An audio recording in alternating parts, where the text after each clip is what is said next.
Welcome to everyone on my YouTube channel. और class 9 के अंतर्गत जो आज एक टॉपिक है representing irrational number on the number line, तो हम उसी के तहत एक जो क्वेश्चन आपके सामने है represent root two on the number line, उसे हम नंबर लाइन पर रिप्रेजेंट करके दिखाएंगे। और अक्सर इसके अंतर्गत आपको root two, root three, root five, root seven, root eight को नंबर लाइन पर रिप्रेजेंट करने के लिए पूछा जाता है कि जो भी परफेक्ट स्क्वायर नंबर नहीं होते हैं और रूट के अंतर्गत अगर उनको रखा जाता है तो उनका रिप्रेजेंटेशन हम लोग किस प्रकार से दिखाएंगे नंबर लाइन पर, वो हमें सीखना है। और अब क्लास 8 में जो अब तक हम लोगों ने सीखा था कि जितने भी रैशनल नंबर्स होते हैं उन्हें नंबर लाइन पर रिप्रेजेंट किया जा सकता है। और वीडियो के फर्स्ट पार्ट में मैंने जो रियल नंबर का एक आपको डेफिनेशन बोला था कि any number which can be represented on the number line that are called real number, तो हम इरेशनल नंबर को किस प्रकार से नंबर लाइन पर रिप्रेजेंट करेंगे हम उसके तहत इसी को सीखेंगे। तो आप लोग वीडियो के साथ बने रहिए। तो रूट टू को रिप्रेजेंट करने के लिए सबसे पहले हम लोग एक horizontal line X dash O X खींचते हैं और इसके बाद हम ओ को एज ए सेंटर लेते हैं और हम दोनों ही तरफ फिर कुछ इक्वल पार्ट्स में इस लाइन को डिवाइड करते हैं। जैसे देखिए यहाँ पे जो डिस्टेंस इस पहले दो पॉइंट के बीच है, यही डिस्टेंस इस दोनों पॉइंट के बीच है और यही डिस्टेंस इस दोनों पॉइंट के बीच भी है। ठीक इसी तरीके से ऑरिजिन के लेफ्ट साइड में हम देखते हैं जो डिस्टेंस यहाँ पे है उतना ही डिस्टेंस यहाँ पर है और वही डिस्टेंस यहाँ पे है। तो आप अपनी मर्जी से कितना भी इसे फैला सकते हैं और ताकि आपको यहाँ पर एंगल बनाना आपके लिए आसान हो, ठीक उसी तरीके से आप फैलाएंगे। तो सबसे पहले जो रूट टू को हमें रिप्रेजेंट करना है, तो रूट टू अगर आप एक कंसीडर्ड करें ठीक उस प्रकार से एक ट्रायंगल, एक राइट ट्रायंगल जिसका ए ओ बी, एक right triangle A O B consider करते हैं जिसका बेस 1 यूनिट और हाइट भी 1 यूनिट हो, तो अगर हम इस पर पाइथागोरस थ्योरम का इस्तेमाल करते हैं तो A B equal to under root 1 का स्क्वायर प्लस अंडर रूट 1 का स्क्वायर, तो 1 प्लस 1 ये रूट 2 निकल कर सामने आता है और ये रूट 2 हमें रिप्रेजेंट करता है।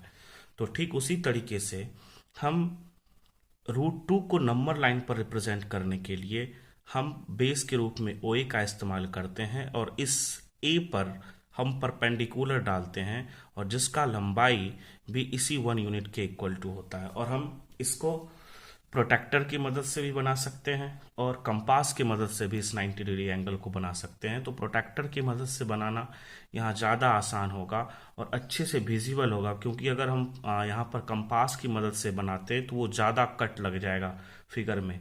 तो यहाँ पे देखते हैं, तो इस तरीके से हम ओ पर अपने प्रोटेक्टर को रखकर 90 डिग्री के एंगल का जो नोटेशन है हम यहाँ पर पॉइंट को डालेंगे और इस तरीके से पॉइंट डालने के बाद हम अपने प्रोटेक्टर को फिर इस तरीके से लगाते हैं। जो आउटसाइड पॉइंट जो मैंने नोटिस किया और ए के साथ जो पॉइंट मेरा नोटिस है, इस दोनों पॉइंट को यहाँ पर रखेंगे और हमने जो 1 यूनिट का जो कट लगाया था ठीक इसी प्रकार का 1 यूनिट कट यहाँ पर हम इसको मेजर करके फिर ओ को सेंटर लेते हुए हम फिर एक दूसरा पॉइंट यहाँ पर नोटेट करेंगे और ये जो मेरा पॉइंट आया इस पॉइंट को बी कहते हैं और इस ओ को बी से जोड़ देते हैं। तो इस प्रकार से ओ ए का लंबाई भी 1 यूनिट हो जाता है और ए बी का भी लंबाई 1 यूनिट हो जाता है और यहाँ पर मैंने 90 डिग्री के एंगल का फॉर्मेशन किया है। तो इस कारण से जिस प्रकार यहाँ पर एक राइट ट्रायंगल का फॉर्मेशन हो रहा है और ये लंबाई जो रूट 2 निकलता है जब ये 1 यूनिट है और 1 यूनिट है, तो ठीक इसी प्रकार से ये लंबाई भी रूट 2 हमें प्राप्त होता है।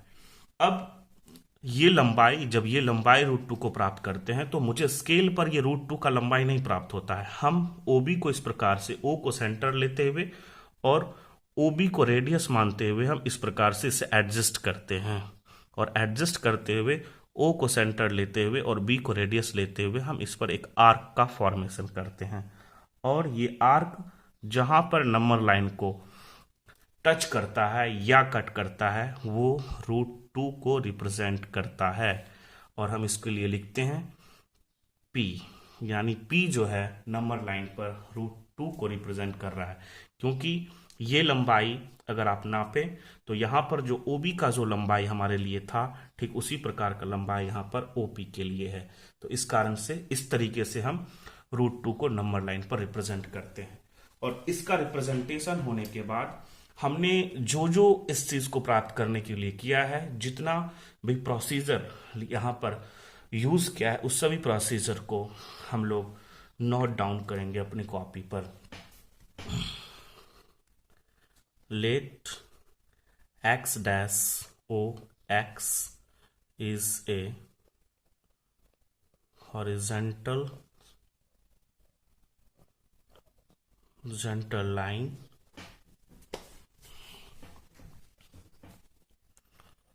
O is the origin of given line.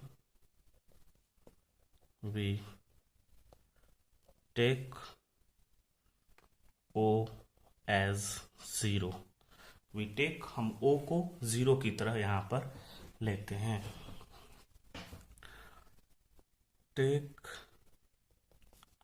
We take OA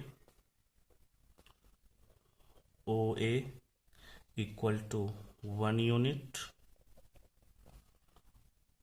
Draw AB perpendicular on the given line. Join O to B. We take OB as radius. Draw an arc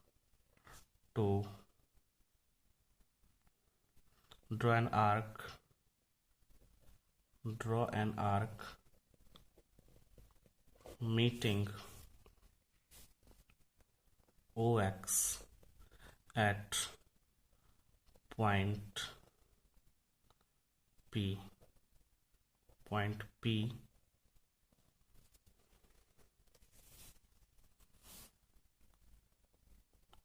such that OB equal to under root OA square plus AB square by Pythagoras theorem.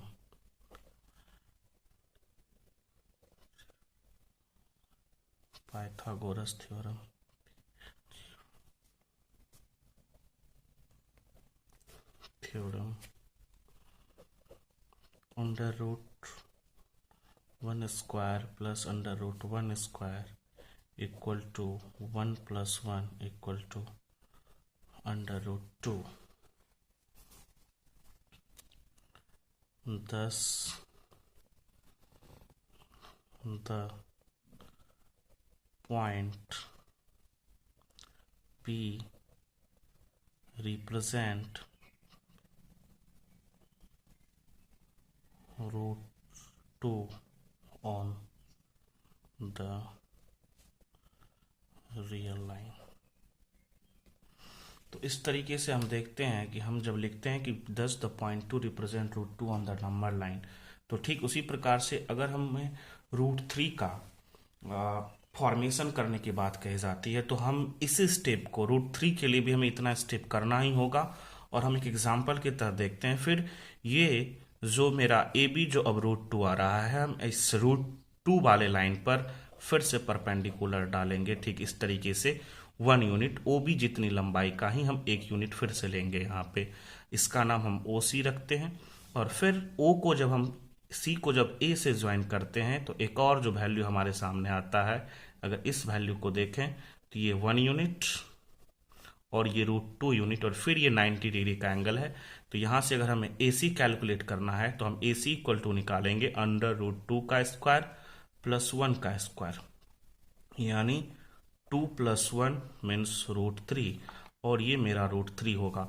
और अगर हम इसे ए point को लाकर ऊपर shift करते हैं और फिर से AC को एज अ रेडियस हम एज्यूम करते हैं, और यहां से इसके साथ हम जब फिर से एक आर्क का फॉर्मेशन करते हैं तो ठीक वो इस प्रकार से नंबर लाइन पर पहुंचता है। और इस पूरे सिस्टम को उठाकर हम यहां पर रखते हैं तो ये जो लाइन रिप्रेजेंट करेगा फिर से रियल नंबर पर, वो √3 को रिप्रेजेंट करेगा। और अगर अब √4 की बात करते हैं तो √4 एक परफेक्ट स्क्वायर नंबर है, और √4 का एग्जैक्ट वैल्यू 2 आ जाता है। तो सिंपली हम 2 को, जब मेरा ये 1 यूनिट है और ये 2 यूनिट है, तो अगर आप प्रैक्टिकली भी देखेंगे तो फिर से जो आप √4 को अगर आप इस मेथड से भी दिखाने की कोशिश करेंगे तो वो आपको इसी नंबर लाइन पर जो एग्जैक्ट जो पोजीशन 2 का है, 2 यूनिट का पोजीशन है, वहीं पर आकर मीट करेगा। सपोज अब आपको √5 का रिप्रेजेंटेशन करना है। अगर आपको √5 का रिप्रेजेंटेशन के लिए पूछे तो आप ठीक इसी तरीके से, हम रफली आपको समझाने की कोशिश करते हैं। हम यहाँ पर एक जो हॉरिजॉन्टल लाइन फिर से x' और ओरिजिन O के साथ खींचते हैं। पहला जो यूनिट होगा हम उसे 1 कंसीडर करते हैं, जो दूसरा यूनिट होगा वो 2, -1 -2। और इस बार अगर हमें √2 कैलकुलेट करना है तो इस दफा आप √2 को देखें तो इसका जो वैल्यू होगा वो कहीं ना कहीं 2 से बड़ा है, क्योंकि √4 = 2, तो √5 मीन्स ये 2 से इसका वैल्यू बड़ा है, और √9 का वैल्यू 3 होता है। तो ये जो √5 का वैल्यू है, निश्चित ही √2 जो 2 और 3 जो नंबर है मेरे पास, 2 और 3 जो मेरे पास रैशनल नंबर है, या जो काउंटिंग नंबर आप इसे कहते हैं, ये 2 और 3 के बीच ही √5 का वैल्यू डिपेंड करेगा। तो अब इस दफा जो हमें बेस के रूप में 2 यूनिट का इस्तेमाल करना है। अगर हम एक राइट ट्रायंगल का फिर से फॉर्मेशन करते हैं तो इस दफा बेस के रूप में हम 2 यूनिट का इस्तेमाल करेंगे, और हाइट के रूप में फिर से 1 यूनिट का इस्तेमाल करेंगे। और जब ये 90 डिग्री का एंगल बनता हुआ, हम जब फिर से इसका हाइपोटेनस निकालते हैं OAB के नामाकरण के साथ, तो AB = √2 का स्क्वायर प्लस 1 का स्क्वायर, तो √4 + 1 √5। और ये जब आपका फिर से √5 आता है तो आप इस √5 का फिर से रिप्रेजेंटेशन आप ठीक इसी तरीके से नंबर लाइन पर कर सकते हैं। तो आई होप आप लोग को ये समझ में आ गया होगा, और आप अपने घर से एक होमवर्क के तौर पर आप इनको कर सकते हैं। Represent √3, √5, √6 and √7 on number line। इस वीडियो में इतना ही, और आगे की वीडियो के लिए बने रहिए। तब तक के लिए धन्यवाद।